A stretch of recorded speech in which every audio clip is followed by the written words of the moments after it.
남조선 괴뢰들은 묻어맞아야 하며 네가 결심하면 불바다가 되고 잿더미가 되어야 한다.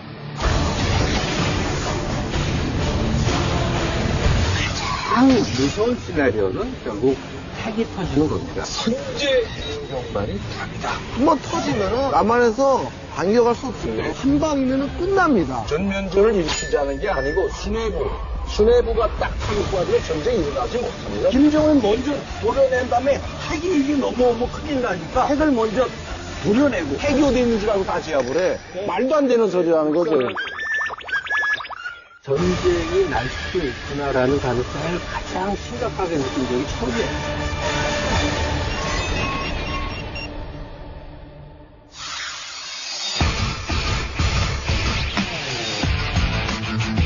센 토크쇼 강적들. 북한을 우리가 먼저 치자. 일명 북한 선제 타격론. 이 위험천만한 주장이요, 최근 북한의 제5차 핵실험 때문에 수면 위로 떠오르고 있습니다. 미국이 먼저 치건 우리가 먼저 치건 북한보다 먼저 쳐들어가자는 선제 타격론.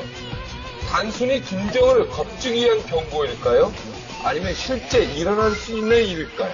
자, 오늘 이와 관련해서 중요한 말씀 함께 해주실 분 저희가 모셔봤는데요. 강명도 교수님 나와주셨습니다. 어서 오세요. 네, 어서 오십시오. 반갑습니다. 오래간만에. 네. 자, 지난 9월 한 토론회에서 마이크 멀린 전 미국 합참 의장이 미국의 북한 선제 공격 검토에 대한 발언을 꺼냈습니다. 멀린 전 미국 합참 의장은 만약 북한이 미국을 공격할 수 있는 능력에 아주 근접하고 미국을 위협한다면 자위적 측면에서 북한을 선제 공격할 수 있다고 본다. 그것은 이론적으로 북한의 미사일 발사대를 공격하는 것이 될 수 있다면서 대북 선제 타격론에 불씨를 지폈습니다. 이게 미 군부의 의견만 아니라는 게 더 심각한 문제입니다. 지난번 미 대선 부통령 후보 때 이런 질문이 나왔습니다.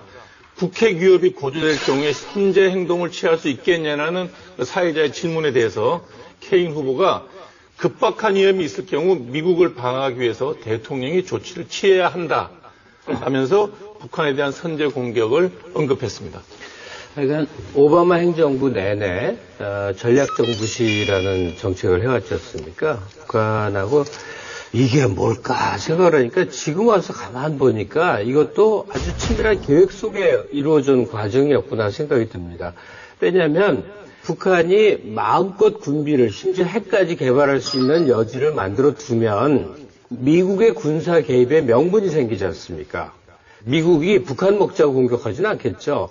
결국 중국을 견제할 수 있는 여러 가지 여건을 조성할 수 있는 상황이 가능해진다는 얘기예요. 그다음에 6.25 전쟁 이후로 미국 군 고위 당국자들이 지금 우리나라에 가장 많이 와 있고 오간다는 상황이에요. 그러니까 상당히 불안이 고조되는 게 맞죠. 말이 되는 얘기를 해야죠. 반대로 중국이 미국의 압박 내진 레버러지 수단으로 북한을 이용하는 거고 반대되는 얘기야. 그리고 미국이 그동안에 방치한 거는 큰 위협을 못 느껴서 전략적 인내도 하나의 전술이에요. 근데 이제는 안 되겠다고 나온 거 위협을 그다음 못 느껴갖고 아니지 이 정도까지 될 줄은 미국도 예측을 못한 거지. 그래서 바보라는 해석. 아니 왜냐면 요만큼 위협이 있다고 때리면은 다 쑥대밭 맞게 그게 아니라 요 정도까지는 전략적 이해를 하는데 본토에 위협이 온다. 그러면 내가 때리겠다고 지금 나선 거지. 그걸 갖다가 무기 팔기 위해서 북한을 쥐어줬다. 강 교수가 여기서 심판을 좀 해주세요. 두 분 말씀이 좀 일리가 있다고 보는데 왜냐하면 미국이 지금까지 5차 핵실험할 때까지 가만히 있은 건 방치죠. 왜냐하면 그건 전략적 인내라고 볼 수 없고 한국이 망하는 건 둘째. 자기네 땅에 떨어질 수 없다고 봤고 아직까지 개발 단계라고 봤기 때문에 봤는데 대신 이미 한국에 떨어질 뭐 큰 폭탄이든 조그만 거든 한국에 떨어질 건 많이 만들어 놓고 있잖아요. 장거리 미사일을 아직 완성 못했다 뿐이지 한국에 떨어질 거 얼마든지 있는데 우리 한국은 뭐 죽어도 좋다는 거나 똑같은 거예요. 그러니까 미국에 직접적으로 위협이 안 되기 때문에 전략적 인내가 필요했는데 지금 북한이 하는 행위를 보니까 야 이거 안 되겠다. 좀 더 방치다. 큰 코 다치겠구나 하고 이제 나섰다는 거예요. 북한의 선제 타격론은요, 우리나라에서도 실제로 거론되고 있습니다. 북한의 5차 핵실험 직후에 열린 국가안전보장회의에서 선제 공격만이 답이다. 이런 결론을 내리고요. 그 결론을 미국 쪽에 전달했다고 합니다.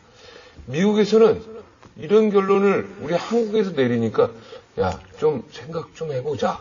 이런 답변을 했다는 얘기가 지금 청와대 주변에서 흘러나오고 있습니다. 북한 선제 타격을 두고 여야도 반응을 보이고 있는데요. 유승민 의원은 북한이 핵무기로 우리를 공격할 징후가 있으면 선제 타격을 할 수 있는 일종의 독트린을 스스로 확립해놔야 한다면서 긍정적인 입장이었습니다. 반면에 박지원 원내대표는 멀링전 해산의장의 발언에 대해서 그렇게 되면 우리 국민 모두가 죽는다. 한반도는 잿더미가 된다면서 강한 우려를 표했습니다. 자, 우리 강적들의 의견을 한번 좀 들어보죠. 이 북한 선제 타격의 필요성에 대해서 어떻게 생각들을 하시는지. 일단 선제 타격은 뭐건 전쟁을 할 때는 해야죠. 네? 그러려고 살아있죠. 일반론적인 얘기. 일반론적인 얘기. 아무리 참다 친구하고도 주먹질 할 수 있잖아요. 그런데 선제 타격할 수 없어요. 반대입니까? 전시 작전권이 없잖아요. 타격을 하려 해서 공군을 출격시키려도 미군에서 결정하는 거지 우리가 결정하는 거 아니에요. 첫째 그게 무시돼서는 안 되죠. 우리가 하고 싶어서 할 수 없다. 찬성은 하는데 아니야. 자, 북한 선제 타격에서 가능한 시나리오 3개를 한번 생각을 해봅시다. 가장 양호한 상태는 미국 국방성이 아니라 국토부에서 내놓은 시뮬레이션 자료가 있습니다. 우리가 평양이건 혹은 핵시설이건 선제 타격을 딱 했을 때 북한에 있는 방사정부가 혹은 장사정부가 한나절 수도권을 공격했을 때 기본적으로 30만 설 있고 100만 설이 있습니다. 그 정도가 일단 죽고 시작하죠. 이게 예상할 수 있는 가장 양호한 시나리오예요. 그 다음에 두 번째, 그보다 좀 강력한 시나리오는 뭐냐면 아프가니스탄 시나리오입니다. 소련이 한 3년을 때려 부셨는데도 못 죽이고 철수했어요. 왜냐? 산악지형이니까 참호 속에 들어가니까 견딜 수가 없어요.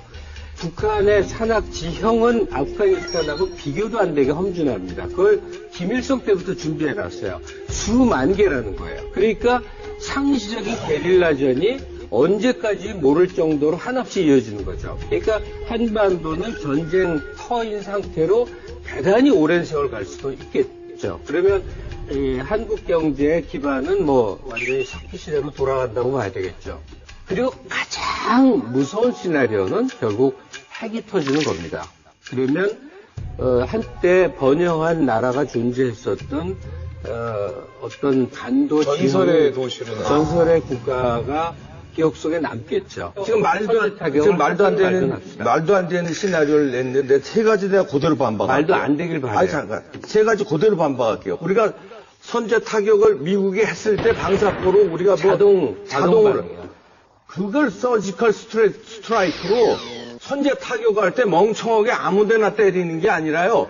B2 스텔스기가 두 대만 딱 떠가지고 30분이면 그거 다 초토화 시킨다는 거예요. 걔들은 그 무기도 아니죠. 북한 방사선. 이건 그러니까 내 말 들어.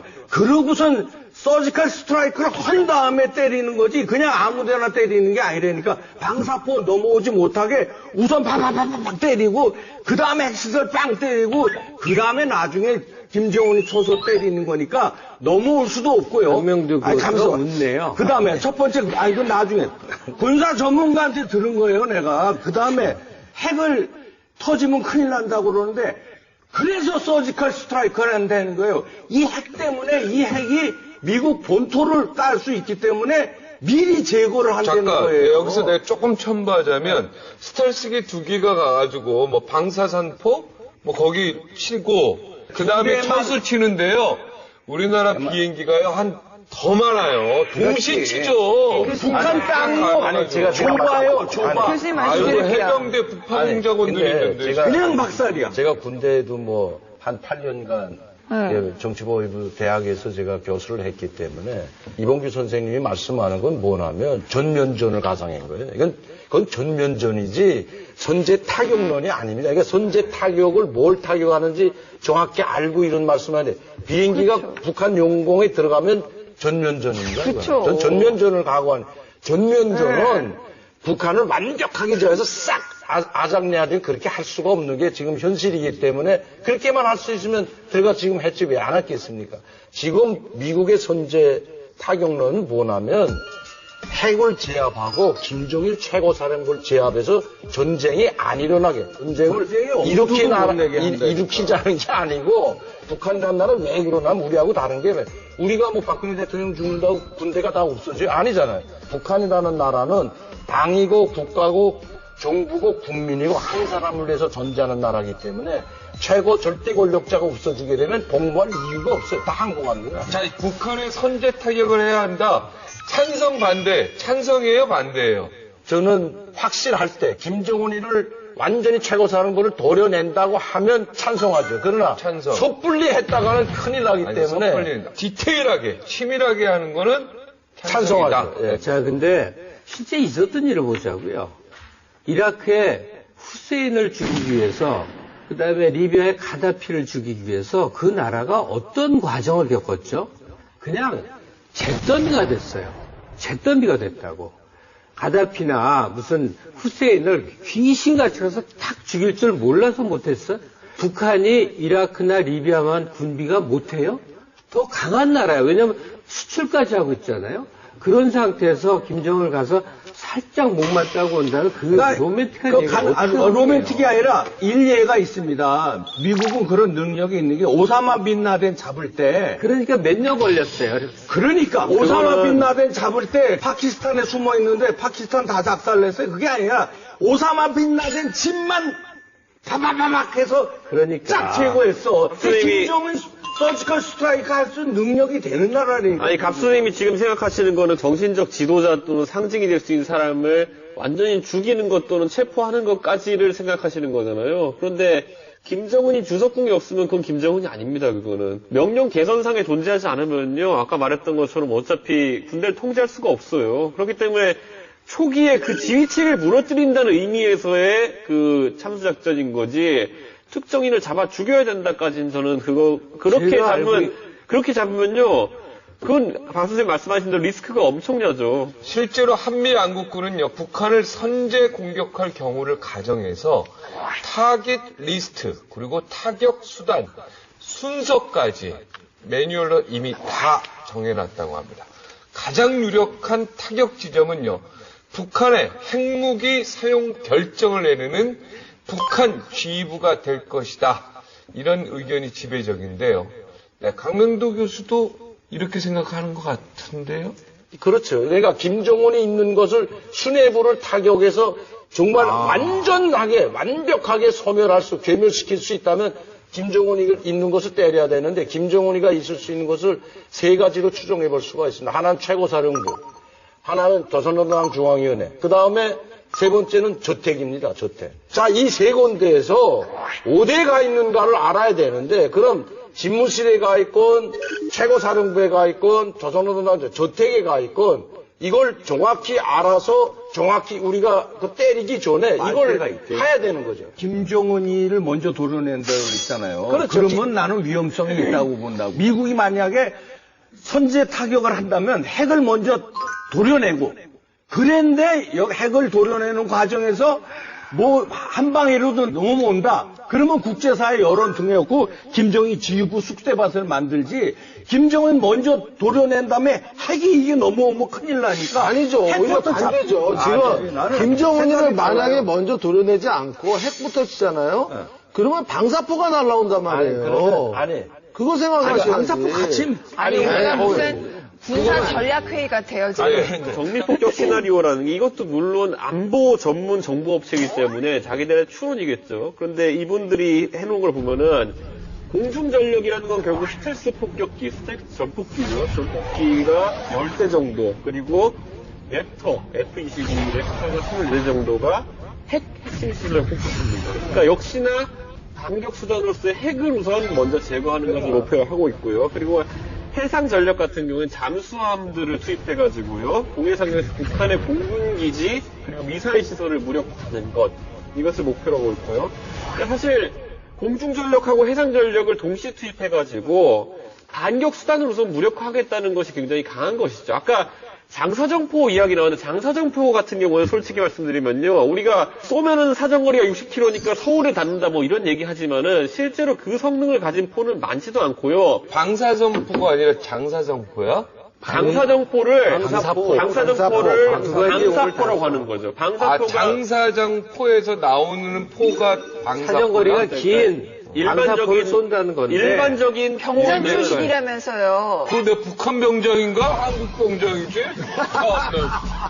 나는 강명도 모르겠어. 말도 안 돼. 내가 북한의 장사정포를 어떻게 알아? 북한 장사정포 출신이 좀 얘기해. 이번에 그 전체포라고 다른 해가지고 얘기를 김정은이가 그 동해바다에다 쫙 일렬로 세워놓고 장사정포, 방사포 발사하잖아요. 그 소형 방사포는 40km까지 나가고요. 중용 방사포는 한 120km 나가고 최근에 나왔던 장거리 방사포는 약 한 250km까지 나간다는 게 이제 발표가 됐어요. 그렇기 때문에 그건 뭐 많던 적던 간에 거기 어떤 걸 장약하는가에 따라서 뭐 초토화될 수도 있고 안 될 수도 있는데 제가 말씀드리는 건 미국 정부가 이 참수작전에 대해서 이야기 안 하면 북한에 있는 정보를 다 가지고 있기 때문에 김정은이만 도려내면 전면전이 일어나지 않겠구나 하는 걸 알고 있기 때문에 그리고 나서 핵을 제압하겠죠. 그러니까 김정은이를 도려내지 않고 핵부터 제압하다가 핵이 어디 있는 줄 알고 다 제압을 해. 말도 안 되는 소리라는 거죠. 그러니까. 핵이라는 게 우리가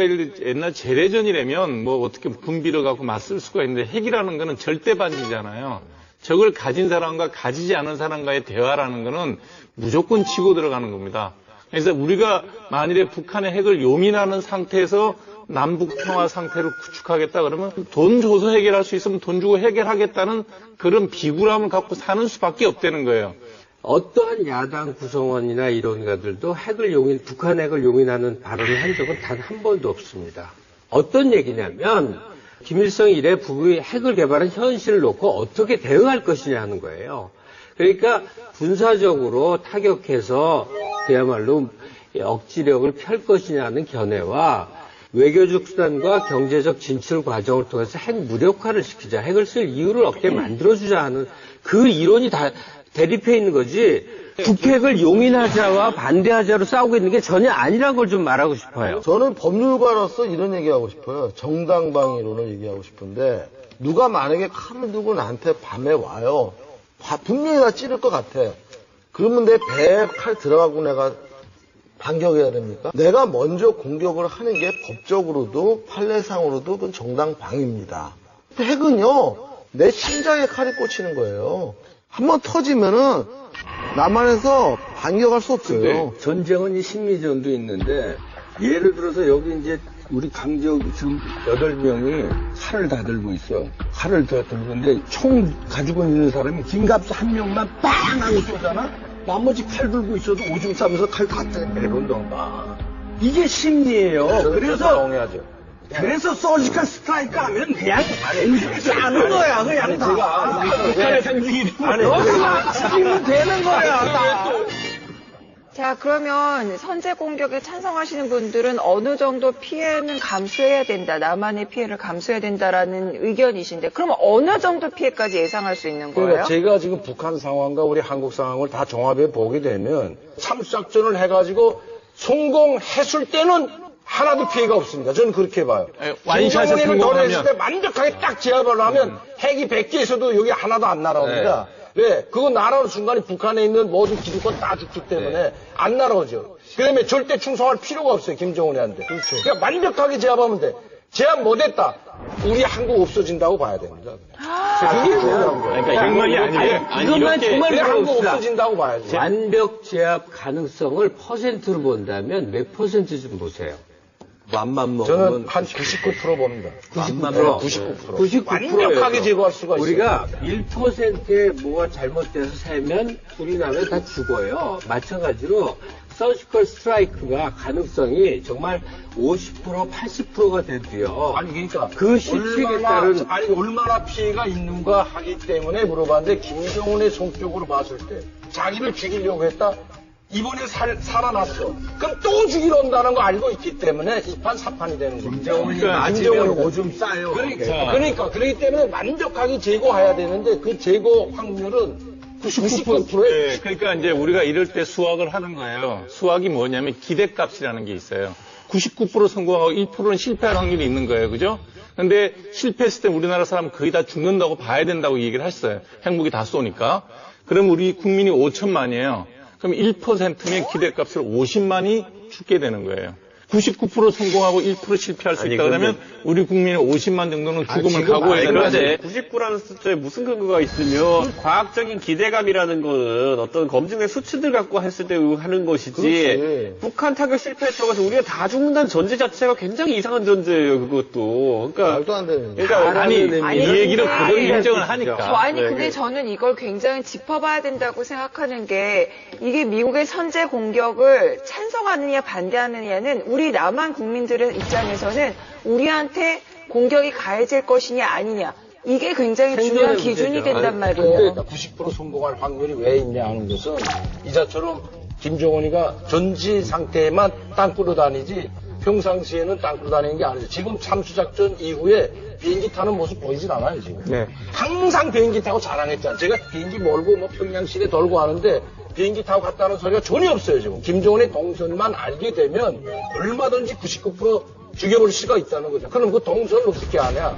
빈라덴 잡을 때 제가 한마디 해요. 빈라덴 잡을 때 이게 무인 정찰기가 들어가서 이렇게 잡은 게 아니고 채측군이 들어가서 돈 받고 알려진 겁니다. 2천만 불에. 그러니까 김정은의 때문에 채측군 중에 우리 편이 있다. 전에 우리 편이 있다 봐야 되죠.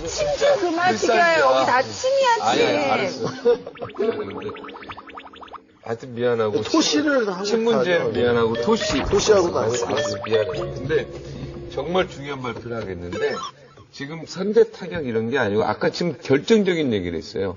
김정은의 최측근 중에 우리 편이 있어요. 있어. 네, 그걸 얘기하면 어떻게 해요? 네. 이게 지금 방송이 나가면 좀 문제가 있는데 내년 안에 정리가 됩니다. 이게 이제 어디에서 발의다 이런 얘기를 할 수가 없는 게 제가 이제 굉장히 중요한 정보가 정말 그랬으면 좋겠는데 왜 그래서 후내년에 저희가 그 북한이 집단 지도 체제로 바뀌고 우리가 이제 23년에 완전 그거 어디서 들었어? 네. 나도 들었는데. 나도 들었다. 다 들었어요? 나만 들은 거 아니에요? 보니까 지금 왜 이렇게 논쟁이 생기나 했더니 북한의 군사력을 바라보는 시선이 전혀 다른 거예요. 북한의 군비 개발은 남한을 타격해서 점령해서 지배하기 위한 것이다라고 보는 것 같아요. 그런데 저 같은 사람은 그 각도로 보지 않거든요. 우리가 바라보는 북한의 핵이나 이것은 자위적 수단으로 봅니다. 그 다음에 북한 행정부가 가장 원하는 게 뭘까? 북한 정권이 원하는 게 뭘까? 자기 생존이에요. 적어도 휴전선 위에서만은 자기 왕국 건설을 해서 잘 먹고 잘 사는 게 그들의 가장 간절한 소망이라고 봐요.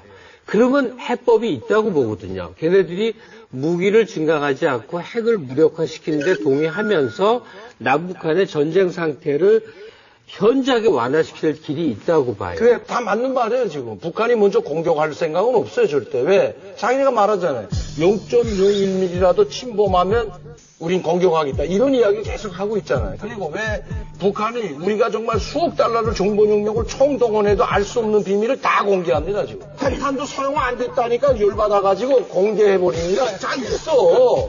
그리고 SLBM 이거 북한이 공개 아니면 섰다 죽어도 모릅니다. 이거 왜 보여주겠어? 이거 국비 상황입니다. 이런 것들을 보여주면서 미국도 함부로 우리 해체하려거나 치지 말아라. 우리를 건드릴 땐 이걸로 우리 혼자 죽지 않겠다. 같이 죽자. 이거거든요, 지금. 김정은이 생각은 바로 이겁니다. 그러면 여기서 문제는 뭐냐. 핵을 인정할 수가 없잖아. 북한 핵을 인정해달라는 게 다른 거 하나도 없어요. 우리 이거 자의적 조치고 미국이 견제하기 위한 한미 군사전력 너무 막강하니까 우리가 살아남게 생존에 볼 조치니까 이걸 좀 인정해달라는 건데 이 인정을 해줄 수가 없는 거 아니에요, 이게. 공산주의자들이 쓰는 그 전법이 있어요. 통일전선 전술. 거기 보면 여러 가지 전술이 있는데 자기네들이 불리할 때는 딱 두더지처럼 숨어 있다가 강해지면 상대방을 바로 기습 공격을 하는 게 공산주의자들의 전형적인 수법입니다. 근데 지금 갑생께서는 북한이 우리나라를 남침할 힘도 없고 의지도 없고 전혀 그럴 가능성이 없는데 왜 자기네들 살겠다고 핵무기 개발하는 것 같고 우리가 트집을 잡냐, 남한이 오히려. 이런 논리인데 그건 굉장히 위험한 거예요. 북한은 이미 남한을 핵을 터뜨릴 능력을 갖고 있어요. 한 방이면 끝납니다. 우리가 선제 공격할 때 당할 어떠한 뭐 피해를 예상하셨죠? 그러면은 만약에 북한이 핵무기를 터뜨렸을 때 우리가 당할 피해는 얼마나 될까요? 그러니까. 훨씬 더 많아요. 북이 핵무기를 터뜨렸을 때 우리가 당할 피해가 어마어마하죠. 어마어마하죠. 그 리스크를 그러면 터뜨릴지도 모르는 상황 속에서 관리하면 되니까 터뜨리지 않게끔 만드는 상황을 핵을 제거해야지. 그러니까 핵을 제거해야지. 여태껏 북한을 한번 대화해봤죠. 북한을 이제 선제 타격을 해버리면 핵이 제거돼요. 북한 선제 타격에 대한 구체적인 시나리오까지 나오자 북한 매체들도 입을 열었습니다. 미국과 남조선 괴뢰들의 분별없는 도발망동을 정의의 군사적 보복 타격으로 가차없이 잡는 게 보낼 것이다. 어떤 수단을 다 동원해서라도 특대용 도발자들이 이 땅에서 살아 숨쉬지 못하게 하겠다는 것이 우리의 징벌 의지이다. 미국에서 이제 그 선제 타격론이 공식적으로 뉴스라든지 뭐 브리핑을 통해서 얘기가 나오는 상황인데 뭐 너무 낙관적인지는 모르겠지만 이런 말이 있어요. 무는 개는 짖지 않는다고요. 정말 선제 타격을 할 것 같으면 얘기하지 않았을 개연성이 많고요. 이 정도의 그 공개된 미국의 경고를 통해서 북한 정부랑 미국 정부 간에 지금 나는 물밑 대화가 이루어지고 있지 않을까. 미국이 원하는 건 뭐냐면 북한이 장거리로 미국 본토를 공격할 수 있는 아니면 구함 기지를 공격할 수 있는 핵무기를 갖는 것을 막는 게 1차 목표이기 때문에 그런 정도 선에서 미국과 북한 간의 대화가 있지 않을까라는 생각을 해요. 선제 타격의 실현 가능성을 두고서는 의견이 분분합니다. 이 선제 타격의 명분을 얻으려면요, 북한의 핵공격 징후를 정확히 파악해야 하는데 그게 과연 가능할까 하는 점. 그리고 실제 타격이 감행될 경우에 우리나라가 입게 될 피해를 가늠하기 어렵기 때문입니다. 우리 강적들은 북한의 선제 타격의 실현 가능성이 어느 정도라고 생각하십니까? 나는 가능성이 꽤 있다고 보는데요. 왜냐하면 지금 역사상 보면 미국의 국가적 목표가 있어요. 본토에 위협이 된다면 선제 공격 프리엠션을 한다는 게 아주 국가 목표에 나와 있어요. 그렇기 때문에 지금 잠수함에서 발사하는 능력을 갖췄다는 거 아니에요, 북한이? 그럼 뭐 잠수함이라는 거는 태평양 쓱 가가지고 캘리포니아 앞바다에서 쏘면 워싱턴이고 뭐고 깔 수 있다는 거니까 이거는 제거해야 되겠다고. 그래서 이라크도 깐 거고 아프가니스탄도 들어간 거고 시리아도 다 폭격한 거 아니에요. 그래서 미국은 나한테 위협일 때 저놈이 날 칼로 찌를 것 같아? 그럼 저놈 갖다 박살 내는 게 미국이에요. 난 그래서 가능성이 있다고 가능성 봅니다. 높다. 네, 저는 이거 선제 타격이 나는 암살로 이렇게 바뀌어서 암살 가능성이 굉장히 그러니까 높다. 그게 다 선제 타격이야. 그렇죠. 그것도 선제 타격이죠, 우리. 그러니까 저는 동의합니다. 확실하게 동의합니다. 잘못 섣불리 하지 말고 좀 더 치밀하게 해야지 우리 5천만의 국민의 생명이 담보가 되잖아요. 그리고 확실하게 해야 된다. 최근에 오바마 대통령이 유엔 총회에서 뭐라고 했냐면 국제질서를 위반한 북한은 응당한 대가를 치러야 돼. 이건 미국 대통령 말입니다. 미국 대통령이 언제 이라크 칠 때 응당한 대가를 치러야 된다고 유엔에서 발표하고 한 적이 있어요. 그런데 그렇게 강하게 말한다는 거예요. 악의축이라고 했어요. 네, 그렇기 때문에 저는 정당한 대가를 치러야 된다고 하는 그 오바마 대통령의 말과 이 국방장관의 이런 맥락들이 이미 미국의 결심이 섰다고 좋아요. 또 하나 지금 중요한 정보가 또 하나 지금 필살기가 들어왔는데요. 중국에서 김정은은 그냥 죽여버리는 게 어떨까? 이걸 지금 아주 적극적으로 그래도 지금 중국에서 논의가 되고 있는데요. 시기적으로도 딱 맞아요. 네, 시기적으로 딱 맞는데 지금 실제로 이름까지 나왔어요. 손조 교수가 중국 일각에서 김정은 교체가 적극적으로 지금 논의되고 있다. 중국에도 이봉규 같은 사람이 있어서 그런 소리가 나오는 거예요. 아니야, 중국의 봉선생 같은 적단적으로 돌아다니잖아요. 공산당 잡아봐요. 제가 볼 때는 물소리 하는 거야. 아니, 그러니까 만약 정부 의견이 다른 게 있다 그러면은. 시기적으로 딱 지금 선제 타격 가능성이 아주 무르익었어요. 그 이유가 뭐냐면은 그 미국 대선 후보자들이 전부 다 오바마와 더 강성이에요. 북한에 대해서 아주 강성인 어떤 성향이 있고 지금 중국이 지금 북한에 대해서 상당히 삐져 있어요. 그 뭐 때문이냐면 5차 핵실험을 중국의 어떤 승인 없이 지네들 멋대로 했기 때문에 지금 상당히 안 좋은 상황이고 또 한 가지는 뭐냐면은 우리도 지금 핵 개발을 하는 걸 미국이 반대하잖아요. 똑같아요. 북한도 핵 개발하는 거 중국에서 원하지 않아요. 그렇기 때문에 지금 현재 그런 어떤 중국과 북한 간의 어떤 갈등이 때문에 중국 자체에서 오히려 김정은을 제거하자라는 얘기잖아요. 그렇죠. 그러니까 용인 정도 아니라 자기네가 상상할 수 없는 얘기가 지금 나오는 거예요. 상상할 수 없는. 그거는 지금 물밑 대화가 이루어진다는 것. 미국과 중국 간에 그렇죠. 한국과 뭐냐면 자 미국이 동생 내가 북한 손볼 테니까 그 대신 서지컬 스트라이크 한 다음엔 친중 정권을 세우자.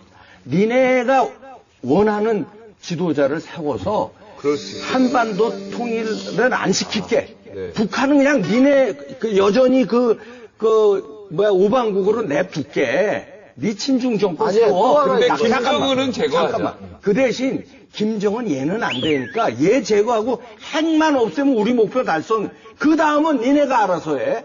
그리고 휴전선 위엔 니네가 관리하고 밑에는 우리가 관리하는데 동의? 오케이?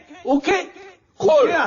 근데 이래서 중국에서도 이런 아니야, 얘기가 나오는 지금 거예요. 중국하고 미국하고 왜 또 이 문제가 또 관여가 되냐면은 중국에서 우리나라에 사드 배치하는 문제 때문에 굉장히 지금 신경질 나 있거든요. 그렇기 때문에 이게 결국은 다 북한의 핵 때문에 결국은 그 영향을 중국 본토까지 이제 받는 거예요. 이 사드 배치를 철회를 시키기 위해서 김정은 제거설이 나오는 거예요. 아우, 예리했다. 자, 그런데 사드 배치를 그 대신 효과라니까, 사드 이거. 배치를 철회하는 전제 조건으로 나도 한 사람의- 한국이 암살을 시키는 거지. 한 사람의 의견 좀 냅시다. 그러니까 우리가 편한 대로 정세를 보는 건 기분은 좋을지 모르는데 그게 현실이 아니에요. 기분이 아니래. 그냥 간단히 중국 입장이 돼봅시다. 김정은을 제거해서 군부 강경 집단 지도 체제가 들어가면 전부 강경파가 될 텐데 북한이 지금 가장 통제하기 좋은 대상이 김정은을 정점으로 이루어지는 시스템인데 그 국제사회의 압박과 무리를 동원해서 무슨 사람을 보내서 제거를 한다. 미군의 선제 타격을 동조한다. 이건 상식적으로 가능하지 않은 얘기들이 떠돌아요. 우린 지금 계속 얘기하면서 뭐 중국이 뭘 의도하고 미국이 의도하고 이러는데 결국은 한국 정부가 어떤 의지를 가지고 있냐, 막아설 의지가 있느냐 아니면은 미국이 뭔가 하려고 했을 때 오히려 그 편에 설 것이냐의 문제인데 저는 한국 정부 입장에서는 지금 지난 3년간의 오히려 박근혜 정부의 대북 정책을 살펴보면요. 처음에는 드레스덴 선언이라든지 여러 가지로 융화적인 제스처도 어느 정도 취했죠. 분위기가 바뀌면 우리도 바뀔 의향이 있다. 가다가 그 다음부터는 국제사회의 제재를 모색하기 위해 가지고 그럼 중국의 역할을 기대해보겠다는 것 때문에 사실 좀 곤란한 상황까지 갔지만 열병식까지 가지고 이랬잖아요. 그렇게 하고 이제는 방어적 성격의 사드까지 우리가 언급했죠. 근데 이 단계를 거치면서 우리는 예방적 조처, 외교적 조처, 그리고 국제사회 제재 뭐 해볼 거 다 해봤지만은 사태가 해결되지 않았으므로 우리는 이제 사실 선제공격까지 염두에 두고 있다라는 게 지금 논리한 게 맞거든요. 그러다 보니까 저는 박근혜 정부의 의지는 오히려 만약 이게 진행된다 그러면은 어느 정도는 이걸 추인할 가능성, 암묵적 추인을 할 가능성이 높다고 보고 그게 지금 우리의 가능성 판단하는데 가장 중요한 잣대가 될 거라는 생각을 해요. 북한에 대한 선제 타격론 이번이 처음은 아니었습니다. 1차 북핵 위기가 벌어졌던 20년 전인 1994년. 이때 실행 직전까지 갔었다는 이야기가 있었는데 북한이 1993년에 핵 확산 금지 조약을 탈퇴하고요. 1994년에 영변 핵시설에서 핵무기 원료를 추출하는 일을 시작하자 당시 미 클린턴 정부가 영변 일대에 대한 선제 타격을 추진했다고 합니다. 제일 먼저 선택할 수 있는 건 미국은 뭐 언제든지 그 무력을 동원할 수 있는 국가이기 때문에 한국 주변에다가 이제 일개 그 기갑 사단이 무장할 수 있는 M1A2 에브리엄 전차, 우리나라로 치면 그 흑표 전차 같은 좋은 전차를 배치를 하고, 그 다음에 이제 항제 대대, 일개 대대 아파치 헬기, 7함대의 항공모함 강습단, 그다음 1000명 정도의 특수 작전 부대를 한반도에 전개해 놓고선 작전 계획 5026을 이제 실행하려고 계획을 했었다는 거죠. 이 5026에는 스텔스 전폭기, 토마호크 미사일 이런 걸 이용해서 핵시설과 북한의 지휘부를 공격하는 계획까지 다 있었던 거죠. 한국 내 미국인 철수 계획 내용이 이렇습니다. 1순위는 주한미군 가족, 비전투요원, 외교관 그 가족들 얼른 내보낸다. 2순위, 한국에 거주하는 일반 민간인과 미국 시민권자들을 얼른 내보낸다. 그다음 3순위가 미국 정부의 이익과 직결되어 있는 소수의 한국인들을 우선 소개시킨다. 이겁니다. 거기에 계획 속에 애완동물까지 철수시킨다는 게 포함이 되어 있어요. 그러니까 참 미국은 친밀하게 전쟁 계획을 짠 거죠.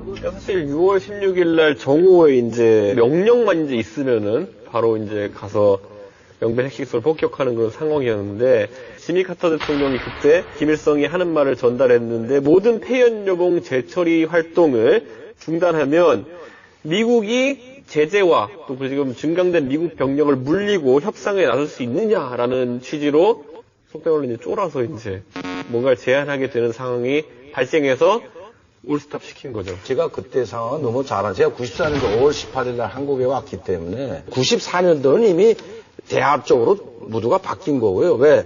미국이 때리려고 했던 건 93년도였어요. 그래서 준전시 상태까지 선포했던 거예요.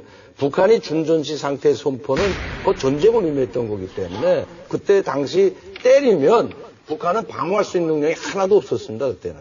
다 아시겠지만 그때는 중국도 허락받을 필요가 없어요.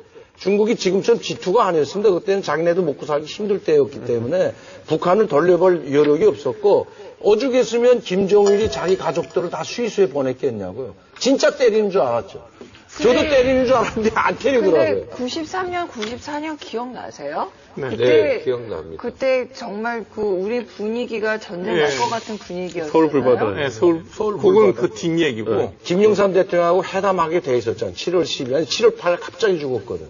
그게 서울 불바다는 그래서 나온 거고. 그쵸. 그거는 뒤에 기억나요. 기억나요. 네. 저도 94년도에 그때 제가 방송 때문에 해외 나가는데 공항에서 김일성 사망이 딱 뉴스가 나오더라고요. 그때는 굉장히 불안했던 기억나요. 아, 근데 그러면 김일성 왜 죽었어요? 진짜 노안으로 죽었어요? 아니, 지금 그 최근에 들어온 이제 북한 고위층들이 이야기하면 암살이 아니고 김정희가 말다툼이 일어나다가 혈압이 퇴가지고 쓰러졌는데 뇌치를 낸 사람을 봉화지면서에 옮긴다고 헬기 태워가지고 가다가 헬기에서 죽었어요. 아, 그러니까 거기서 김정일이가 죽인 건 맞네. 의도적으로 죽인 거예요. 의도적으로 죽였다는 건 맞네. 작전 취소 이유에 대해서 또 다른 설도 있습니다. 김영삼 전 대통령이 클린턴과의 전화 통화에서 당신이 만약 북한을 공격하면 난 대한민국 대통령이고 군 통수권자인데 우리 한국의 60만 군대는 단 한 명도 협조하지 않을 것이라면서 엄포를 놓으면서 작전을 반대했다는 것인데요. 김영삼 전 대통령은 회고록을 통해서 빌 클린턴 미 대통령과 내가 싸우지 않았다면 아마 남북전쟁이 일어났을 거예요라고 밝히기도 했습니다. 백악관에서요, 클린턴과 김영삼 대통령 간에 서로 통화한 적이 없다고, 싸웠다고 YS가 얘기했는데 그런 적이 없다고 밝혔고, 김영삼 전 대통령이 선제 타격을 말린 게 아니라 북한 제재를 더 밀어붙였다, 뭐 이런 설도 있어요. 이렇게 설명하면 돼요. 어떤 연예인 하나 유명해지면 그 키운 PD하고 그 키운 작가들이 수십 명이 나와요. 그러니까 전쟁이 안 났던 상황이 좋았으니까 그 당시 대통령이었으니까 뭐 자기가 막았다라고 자화자찬했을 수는 있죠. 네. 당시 한반도는요, 일촉즉발의 상황이었습니다. 한국군은 미군과 별도로 전 군대가 준비태세에 돌입했고요. 전시 물자를 수령하고 최전방에서 실탄을 지급해서 훈련을 실시했습니다. 만약 미국이 1994년도에 북한 선제 공격 작전을 감행했다면 현재와 상황이 완전히 달라졌을 것 같다는 생각이 드는데요. 일단 핵무기를 개발하는 데는 실패했겠죠. 제가 이해하는 바로는 이제 북한이 영변 핵시설을 공격을 하게 되면 그 당시 이제 선군 정치를 할 때고 그 전부터 북한이 거의 절망적 상황으로 우크라이나에서 오던 식량 지원이 완전히 끊긴 상태여갖고 소위 굶어 죽어가는 시기였어요. 그래서 그 사람들한테 남은 것이라고는 군사력밖에 없던 시절입니다. 그러면 제가 볼 때는 재래전이 일어나지 않았을까. 그래서 그 북한이 얻을 수 있는 국제사회나 미국과 딜을 해서 얻을 수 있는 요소가 그것밖에는 더 없어 보였단 말이에요. 이번 북한 노동당 창건 기념일 전후로 해서요. 북한의 도발 가능성이 있을 거란 이야기도 나오고 있습니다. 근데 강적들 북한의 도발 이 부분에 대해서 어떻게 생각하십니까? 앞으로 또 있을 수도 있고요. 지났지만. 저는 도발 가능성이 없다고 생각합니다. 지금 현재 만약에 이걸 김정은이가 도발한다면 그건 자살행위고 모든 국제사회의 어떤 이게 북한의 핵무기 때문에 지금 중국도 지금 기분 나빠했지 미국하고 한국은 지금 알래스카에서 참수작전으로 훈련하고 있어요. 독일에서 그 정밀 타격하는 하나에 20억짜리 그거를 지금 막 계속 도입하고 있는데 이런 상황에서 이런 짓을 했다? 저는 그건 바보가 아니고는 그렇게 할 수 없다고. 네, 근데 한국에 대한 도발이 아니고 네. 뭐 미사일 실험이라든가 핵 실험 이런 건 다시 하죠. 이거 안 하면 북한이 아니죠. 아니죠. 최근에 그렇게 하면은 더욱더 참수작전의 명분만 세우는 이 용어가 헷갈리는데 북한이 도발한다고 그래서 저는 내리에 북한이 그러면 군사적으로 쳐들어오나 이 생각이 미사일 그게 아니라 북한이 군비 강화에 어떤 액션을 취하는 걸 도발이라고 표현을 해요. 장거리 미사일과 핵무기. 그런데 지금까지 수십 년 동안 우리가 봐왔지만 북한에 아주 고유하게 계속되는 전략이 하나 있더라고. 항상 허를 찌르더라고요. 그러니까 노동당 창건일에 기념이 되니까 뭘 할 것 같아 그러면 안 해요. 아무 생각을 안 하면 해요. 이런 식으로 해서 지금 계속 다음 핵실험이 어떻게 벌어질까를 추리하고 예상하다 보니까 갑자기 우주 개발한다고 나왔잖아요. 인공위성 띄운다고 지금 그러잖아요. 그러니까 예측 불허하는 전략을 계속 취할 것이기 때문에 뭐 예상대로 매달 며칠 하지는 않을 것 같아요. 그러나 군비 강화는 계속될 것 같아요. 최소한 북한이 우리 핵실험합니다를 청와대는 전화해서 알려야 되는 거 아니에요. 적성국가끼리 다 그거 하거든요. 왜냐하면 전화를 해서 알려줬다 해서 당장 전쟁이 나는 건 아니기 때문에 군비 경쟁을 할 미국 소련도 그랬거든요. 철회장막, 주계장막 할 때도 군비 강화시키는 과정 동안에는 정보당국끼리는 우리가 어떤 상황에 있고 뭘 할 것이라는 사전 안내를 최소한도의 교류해요. 최소한도. 그렇게 해줘야죠. 그건 당연히 우리도 노력하고 그쪽도 해야 하면 서로 안전해지는 약간의 정의지대를 만드는 건데 지금 그것도 끊어져 있다고 그러니까 대단히 불안한 거예요. 아니 근데 노무현 대통령 때 가까웠잖아요. 상당히 제일 가까웠죠. 김대중 대통령 더 가까웠으니까. 노무현 대통령 때 핵실험해가 할 때 알려줬어요. 안 알려줘가지고 몽했잖아요. 네. 야 진짜 했네 이러고 그 노무현 대통령이 몽해졌는데. 맞아요. 네. 그때 쇼크가. 북한인데 왜 10월 10일 날이나 이거 한다면 지금까지 1차부터 5차까지가 명절 맞으면 다 진행해 왔다는 겁니다. 1차 핵실험도 10월 6일 날인가요? 국가기념일 때 2월 16일 뭐 생일 앞두고 다 이런 때 했기 때문에 이번에 1월 7일도 김정일이 뭐 생일 앞두고 이렇게 기념일을 맞으면서 하는 것은 그 근거가 있어요. 왜 그렇게 하냐면 극대화시키고 북한 주민들한테 그렇죠. 결속시키고 내부 정치하는 조선노동당이라는 것은 왜냐하면 북한 국가 위에 있는 게 조선노동당이기 때문에 김정은이가 총비서를 당위원장을 해 조선노동당 우리 국가와 국민을 이끌어 왔기 때문에 이런 성과물로 내려고 하는 것이 그래서 10월 10일이나 이런 기념일에 하는 겁니다. 근데 걔네들이 그 무기 개발 잘한다는 거 추호도 아니에요. 근데도 난 그걸로 상당히 돈을 벌 것 같아요. 핵을 팔아서? 아니, 뭐 핵 관련도 있고, 그 다음에, 재래식 무기도 그렇고, 북한이 팔 때가 많아요. 그래서 금융 제재를 하는 거예요. 서방권만 있는 게 아니거든요. 근데 아프리카 이제 여러 못 팔아요? 나라도 돈이 못 중국 들어가는데. 아니 왜 그걸 못해? 쉽지 않죠, 이제. 지금 완전히 본격적으로 끊겼어요.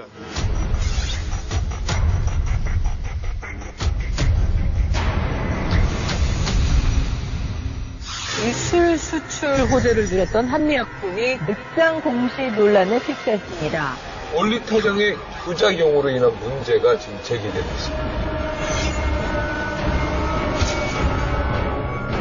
심각한 부작용인데 피부과에서 죽을 수 있는 유일한 병이에요. 명확하게 약의 부정행위에 의해서 사망이 입증된 경우 그걸 우리가 이렇게 느슨하게 바라봐서는 어떻게 하는 거예요? 확률에 거는 거야. 왜 안 하면 죽는다니까.